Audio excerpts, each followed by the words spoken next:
Pemirsa apa kabar? Saya Santina membawakan Warta Berita PTS tanggal 19 November. Apakah Anda merasakan udara sejuk ketika bangun pagi hari ini? Terpengaruh oleh monsun timur laut dan peripheral typhoon, suhu terendah di dataran 16,1 derajat Celcius tercatat di Shiting, kota New Taipei pada dini hari dan hujan di wilayah utara dan timur laut akan terus berlanjut. Diperkirakan pada Rabu minggu depan, gelombang udara dingin lain yang lebih kuat akan bergerak ke arah selatan menuju Taiwan. Hujan gerimis dan udara sejuk yang dibawa monsun timur laut membuat para pejalan kaki mulai mengenakan pakaian musim dingin. Suhu dataran terendah 16,1 derajat Celcius tercatat di Shiting, kota New Taipei pada dini hari Selasa dan suhu kota Taipei juga menurun hingga 18,7 derajat Celcius di pagi hari. Cuaca diperkirakan tetap sejuk untuk beberapa hari ke depan. Kombinasi taifun dan monsun timur laut akan membuat hujan di sisi angin terus berlanjut hingga Kamis. Hasil perkiraan menunjukkan angin monsun timur laut akan melemah pada Senin depan, namun gelombang udara dingin lain yang hadir pada Rabu depan akan membuat pola cuaca berubah menjadi kering dan dingin. Pasca gempa di Hualien, semua industri mengalami kemerosotan dan sejauh ini 21 hotel terpaksa ditutup atau berhenti beroperasi. Untuk membantu pemulihan industri pariwisata, pemerintah Taiwan menyalurkan subsidi wisata domestik dan kini pemerintah Hualien juga meluncurkan program insentif untuk menarik wisatawan mancanegara. Rombongan wisatawan pertama yang tiba di Hualien adalah tur dari Indonesia. Grup wisata Indonesia turun dari bus di depan Gapura Taroko. Dengan rasa penasaran dan antisipasi, semua orang berfoto di depan Gapura tersebut. Bahkan ada yang memulai siaran langsung untuk merekam pemandangan indah di Hualien.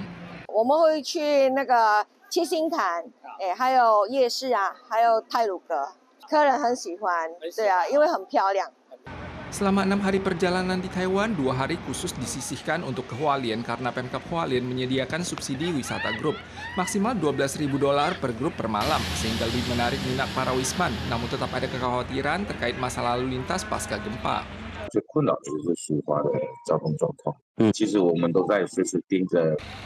Pemkab Hualien mempromosikan pemulihan pariwisata internasional pasca gempa 3 April dan berhasil menarik sejumlah wisatawan Indonesia melalui program subsidi wisata berkesinambungan Hualien yang menarik kunjungan 600 orang lebih dalam 4 tahap. 这样的一个补贴总金额大概2500万来说，其实已经快用完了哈，所以若想要透过这样的补贴来到花莲的，不论是国内国外的朋友，我们都期望能够尽快的把握时间。 Namun pelaku usaha perhotelan menilai berbagai subsidi pariwisata kini hanya mendorong pelancong untuk datang ke Hualien, sedangkan tingkat hunian kamar Hualien masih belum sepenuhnya pulih. Bagaimana cara terus menarik wisatawan domestik dan asing, tampaknya lalu lintas yang tidak stabil akan terus menjadi masalah yang paling sulit ditangani. Konflik kembali terjadi di MRT Taipei. Pada minggu malam pekan lalu, sepasang pria wanita di MRT mengalami luka tendang oleh wanita yang diduga dalam keadaan mabuk. Selain itu, juga terjadi kasus menancapkan pisau ke kursi penumpang di kereta cepat atau HSR pada Sabtu lalu. Pelaku yang ditangkap mengaku merasa kesal karena ada orang melangkai tubuhnya. Kedua pasangan pria dan wanita dalam video tampak emosional. Leher pria berkacamata dicekik oleh pihak lainnya, sehingga ia dan teman wanita di sebelahnya semakin berang.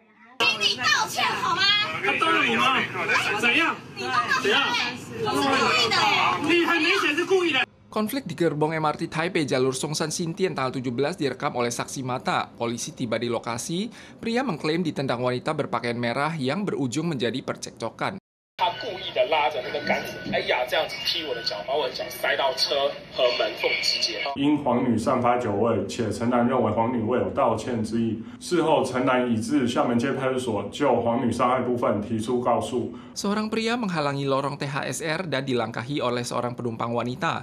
Saking emosionalnya, pria tersebut mengeluarkan pisau dari tas dan menusukkannya ke dalam sandaran kursi, kemudian kabur. Ia ditangkap keesokan harinya.